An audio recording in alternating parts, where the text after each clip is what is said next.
This is a controversial one. Do not consider yourself to be a YouTuber. vidIQ. vidIQ. vidIQ.com. Hello everyone, today we are joined by Andrew Edwards. Hi Andrew, and what is your channel? How many subscribers do you have? I am at youtube.com/gearlive, also youtube.com/Andrew Edwards. It's the same URL or same destination. Roughly 155,000 subscribers at this point. Congratulations on Thank the you. subscribers, and through your YouTube journey, what 3 tips do you have for starting a channel and making it grow? For starting a channel, okay, number one, first tip, just start.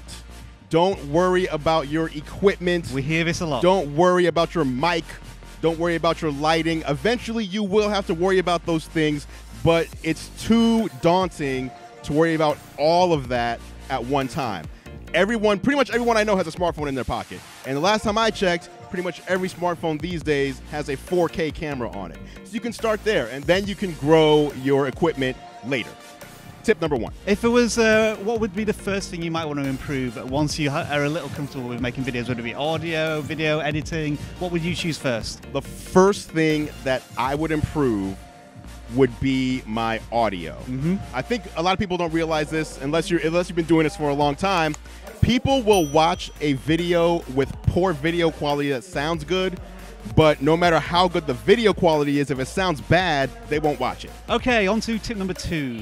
Tip number 2 would be do some research on how you're going to present your video. And what I mean by that is first impressions are everything. And we hear this all the time, especially with video. You don't want to just have a random generic thumbnail, a random generic title, random generic tags. Obviously, vidIQ helps in a lot of those departments.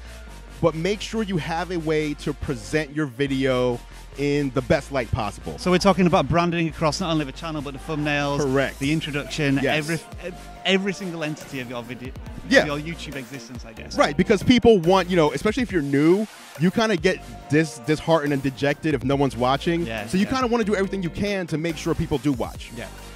Tip number 3. Tip number 3. This is a controversial one. Oh. You ready for this? I'm ready. I hope so. Do not consider yourself to be a YouTuber. I personally think the term YouTuber, the word YouTuber, is dangerous. I think it has connotations to it that limit you, and I'll let you know what I mean by that.